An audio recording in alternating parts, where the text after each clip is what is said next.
අදත් ඔයාලා හැමෝම ආයිබෝන් කියලා පිළිගන්නවා. ඉතින් අද අරගෙන ආවේ ස්ටීරියෝ ඇම්ප් එකක් ගැන ඔයාලට පොඩි හැඳින්වීමක් කරන්න. ඉතින් මේක වොට් 200ක පමණ ට්‍රාන්සිස්ටර් ඇම්ප් එකක්.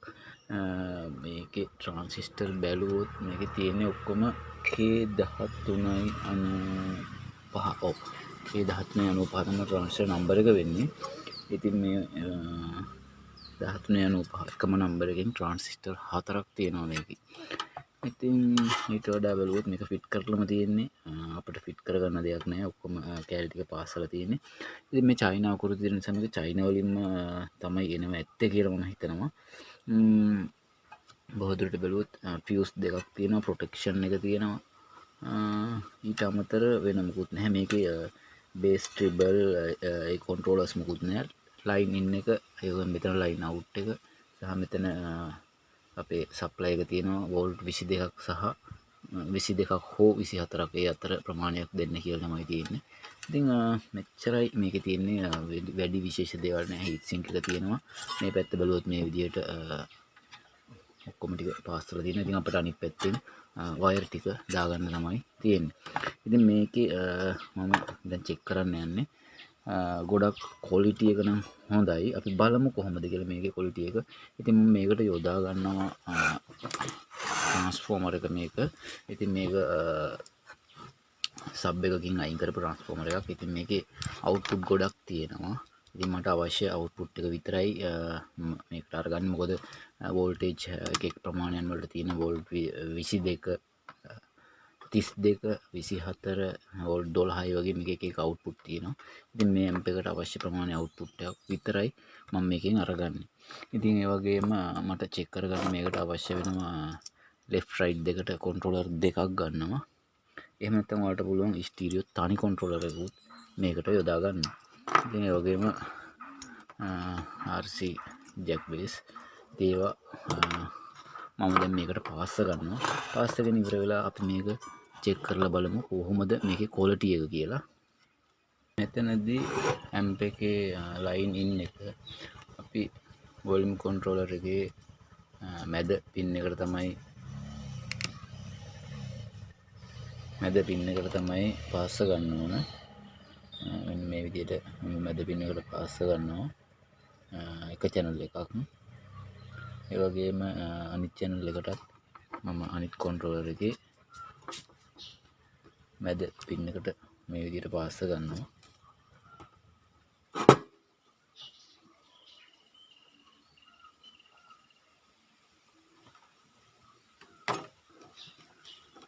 හරි ඔයාලට පේනවා ඇති. මෙන්න මේ විදිහට තමයි වොලියුම් එක පාස් ගන්නෙ. ලයින් ඉන්පුට් එක අපි මැද එකට පාස් කරනවා. ඉතින් ඒ වගේම වොලියුම් එක මෙන්න මේ අතට අපේ පැත්තට හැරෙවුවට පස්සේ මේ නොබ් එක තියෙන පැත්ත අපේ පැත්තට හැරෙවුවට පස්සේ මේ වම් අත පැත්ත තමයි ග්‍රවුන්ඩ් එක වෙන්න ඕන. මේ පැත්ත තමයි අපි ලයින් ඉන්පුට් කරන්නේ. ඉතින් මේ පැත්ත ග්‍රවුන්ඩ් කරගන්න ඕන මේ කන්ට්‍රෝලර් එකෙත් ඒ වගේම මේ කන්ට්‍රෝලර් එකෙත්. ඉතින් මේ දෙක එකතු කරලා අපිට පුළුවන් ග්‍රවුන්ඩ් එකට දෙන්න. මේ තමයි ග්‍රවුන්ඩ් එකෙන් ගත්ත වයර් එක. හරි අපි ඒකත් පාස් ගමු. හරි ඉතින් ඔන්න මම පාස් ගත්තා. මොකද මේක ගොඩක් දෙනෙක් මගෙන් අහපු ප්‍රශ්නයක් තමයි කොහොමද ඇම්ප් එකකට වොලියුම් කන්ට්‍රෝලර් එකක් පාස් ගන්න කියලා. ඉතින් මේ තියෙන්නේ ලයින් ඉන්පුට් දෙක, මේ තියෙන්නේ ග්‍රවුන්ඩ් එක. ඉතින් මේ ලයින් ඉන්පුට් දෙක කන්ට්‍රෝලර් එකේ මැද පින් දෙකට පාස් ගන්න ඕන. මම හිතන්නේ පැහැදිලිව පේන ඇති. ලයින් ඉන්පුට් දෙක මේ විදිහට මැද පින් දෙකට පාස් ගන්නවා left right දෙක. ඉතින් මේක ස්ටීරියෝ නම් ඒකෙත් මැද පින් දෙකට තමයි පාස් ගන්න ඕන. ඒ වගේම මේ අතට ඇල්ලුවට පස්සේ වම් අත පැත්තේ පින් එක ග්‍රවුන්ඩ් වෙන්න ඕන. ඒක තමයි මේ අරගෙන තියෙන්නේ. මේ දෙකේම මේ විදිහට මේකට ග්‍රවුන්ඩ් කරලා මේ ග්‍රවුන්ඩ් එක මෙහෙම මෙතෙන්ට ගිහිල්ලා තියෙනවා. ඒතකොට මේ ඉතුරු පින් එක තමයි අපේ ලයින් ඉන් එක වෙන්නේ. ඉතුරු පින් එකත් ග්‍රවුන්ඩ් එකත් තමයි ලයින් ඉන් එක වෙන්නේ. හරි. ඉතින් ඔන්න මම ඒක නැවත ඔයාලට කියලා කිව්වේ මේක කීප දෙනෙක් මගෙන් අහපු නිසා. හරි. අපි දැන් ලයින් ඉන් එකට මේන් ජැක් එකක් පාස් ගමු. හරි ඊළඟට මම ලයින් ඉන්පුට් එකට මෙන්න මේ ජැක් දෙක පාස් ගන්නවා. ඉතින් මේ පැත්ත මේ විදිහට තියෙනවා. ඉතින් මේකේ ග්‍රවුන්ඩ් එක සහ ඉන්පුට් එක විදිහට මේ දෙක අපිට මේ කන්ට්‍රෝලර් එකට පාස් කරගත්ත හැකි. ඉතින් මම ඔයාලට ඉස්සරලා කිව්වා වගේ මේ ඉතුරු පින් එක. ඒ කියන්නේ මෙන්න මේ අතට හැරෙවට පස්සේ දකුණු අත පැත්තේ තියෙන පින් එක තමයි ලයින් ඉන් එක වෙන්නේ.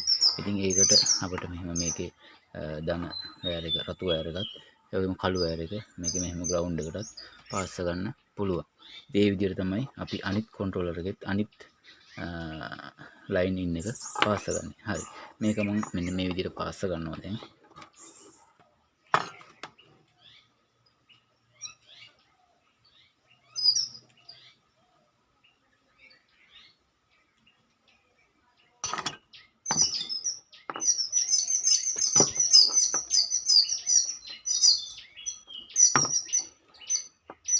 හරි මම හිතන්නේ පැහැදිලි ඇති. ඔන්න අපි එක ලයින් ඉන් එකක් පාස් කරගත්තා. දැන් මට තියෙන අනිත් ලයින් ඉන් එක අනිත් කන්ට්‍රෝලර් එකට පාස් ගන්න.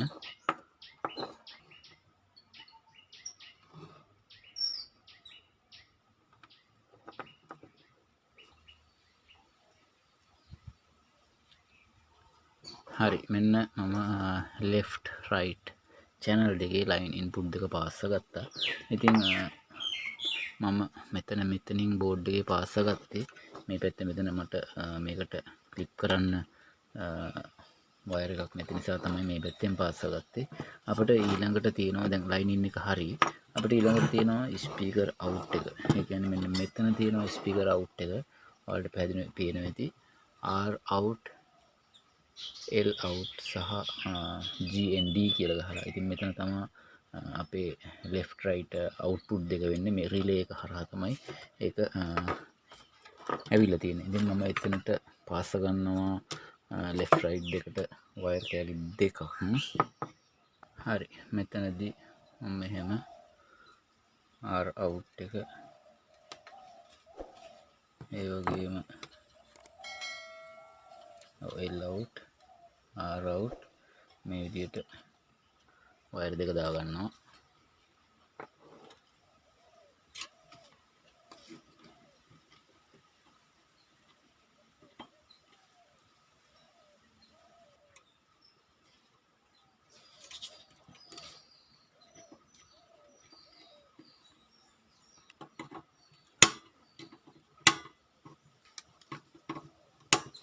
L R ground මේ වයර් තුන මම මේ විදිහට පාස් ගත්තා. ඉතින් මෙතනදී මම මේකට සම්බන්ධ කරගන්නවා. හරි මෙන්න ස්පීකර් අවුට් එක මම මේ විදිහට පාස් ගන්නවා. මෙතනදී මම මේ L පැත්ත පාස් ගත්තා. ඊට පස්සේ R පැත්ත මේ විදිහට මෙතනට පාස් ගන්නවා.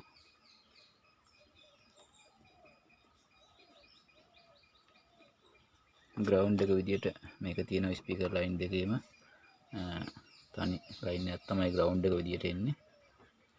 හරි. ඔන්න මම ස්පීකර් අවුට්පුට් එකත් මේ විදිහට පාස් ගත්තා. මෙතනින් අරගෙන මේ විදිහට දාගත්ත අපට චෙක් කරන්න ලේසි වෙන නිසා. ඉතින් මෙතන තියෙනවා දැන් අපිට සප්ලයි ඉන්පුට් එක දෙන්න AC දෙන්න තියෙන්නේ. මොකද මෙතනින් එයා ඩුවල් සප්ලයි කරලා හදලා තියෙන බ්‍රිජ් රෙක්ටිෆයර් එකක් සහ කැපැසිටර් දෙකක් දාලා. ඉතින් මේක වෝල්ට් 63 4700 කැපැසිටර් එකක්. ඉතින් අපි දැන් මේ ට්‍රාන්ස්ෆෝමරෙන් මේකට සප්ලයි දෙමු. ඉතින් මේකේ මේ විදිහට වෝල්ටේජ් සඳහන් කරලා තියෙනවා. මම මෙතනදී මේකට අවශ්‍ය වෙන විදිහට වෝල්ට් 22 17 32 ওই විදිහට තියෙනවා. ඉතින් මම මේකෙදි මෙතෙන්ට දෙන්න අවශ්‍ය වෝල්ටේජ් එක විතරයි මේ අවුට්පුට් වලින් අරගන්නේ. අපි ඒ වයර් තුනත් මෙතනට පාස් ගමු දැන්.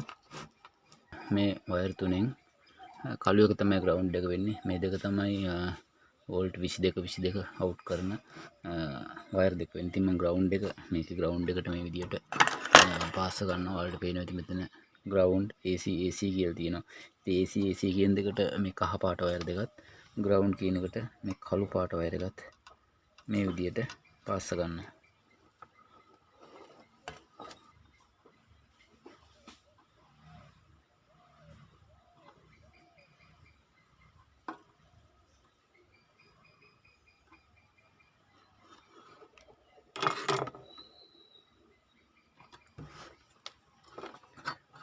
එතනදී මේ AC කියන වයර් දෙක මාරු වුණාට ප්‍රශ්නයක් නැහැ. ඒක Tamanට කැමති විදිහට මේ දෙකට දාගන්න. හැබැයි ග්‍රවුන්ඩ් එක මාරු කරගන්න එපා. ඒ වුණොත් මේක හරියාකාරව වැඩ කරන්නේ නැහැ. ඒ වගේම තමයි මේ වයර් තුන හොඳට අපිට මෙතන පාස්ස ගන්න වෙනවා.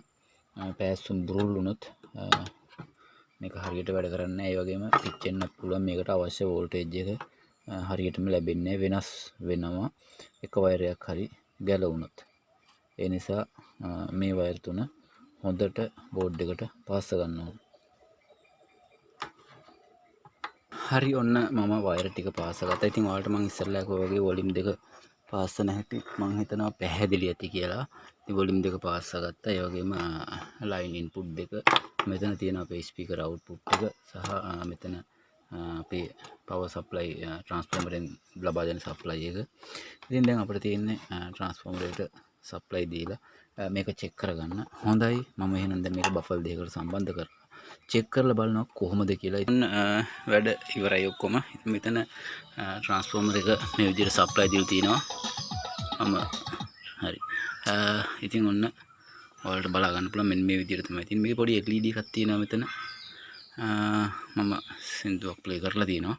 ඉතින් මම කියපු විදිහට මේක වොලියුම් දෙක වෙන වෙනම දාලා තියෙන්නේ. ඉතින් පොඩි හම්මයක් එනවා මේවා ග්‍රවුන්ඩ් කරගන්න ඕන. මෙතන නොබ් එක දා ගන්න ඕන. එතකොට ඒ හම් එක නැති වෙනවා. දැන් මේ අල්ලනකොට වලට ඇහෙනවා. ඉතින් පොඩි හම්මයක් වගේ එනවා. ඉතින් ඒවට මේවා ග්‍රවුන්ඩ් කරගන්න ඕන සහ චැසියට අල්ලලා අපි නොබ් එකක් දා ගන්න ඕන. ඔන්න මම එක වොලියුම් එකක් ඕපන් කරා. එතකොට අපි අනිත් බෆල් එක ඉතින් ඔන්නම තමයි අද වීඩියෝ වලට ගෙනාවේ. ගොඩක් හොඳ ඇම්ප් එකක් හොඳ ක්වොලිටි එකක් තියෙනවා.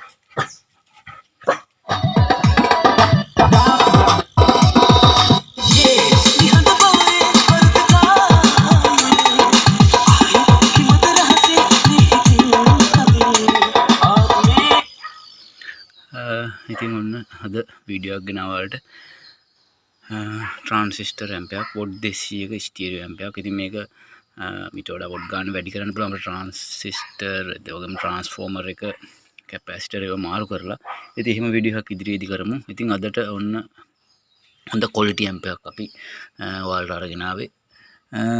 මේකත් මම ගොඩක් පරණ ඇම්පයක්. ඒ කියන්නේ ගොඩක් කලින් ගෙනාපු ඇම්පයක්. ඒ නිසා මිල ගණන් කියන්න හරියටම දන්නේ නැහැ. මොකද දවසින් දවස මේවා මිල අඩු වැඩි වෙන නිසා. ඉතින් ඔයාලත් අරගන්න. මේක මම ඔයාලට කිව්වා වගේ K1395 තියෙන්නේ. ඔන්න අද ඇම්පයක් අරගෙන ආවා. ඉතින් මේකේ හොඳ නරක ඔයාලට හැමදේම ඔයාලට පුළුවන් කමෙන්ට් සෙක්ෂන් එකේ කමෙන්ට් එකක් දාන්න. ඒ වගේම ඔයාලට මේක මිලදී ගන්නත් පුළුවන්. කොළඹ පළවෙනි හරස් විදිය කඩවල තියෙනවා අරගන්න. ඉතින් ඔන්න අද වීඩියෝ එක මෙතනින් ඉවරයි. ඔයාලට බලන්න පුළුවන් හොඳ ක්වොලිටි ඇම්පයක් අද අරගෙන ආවා. ඉතින් ඒ වගේම වීඩියෝ එක බලවට ඔයාලට ගොඩක් ස්තුතියි. අලුත් වීඩියෝ කරන් ඉක්මනටම එන්නම්.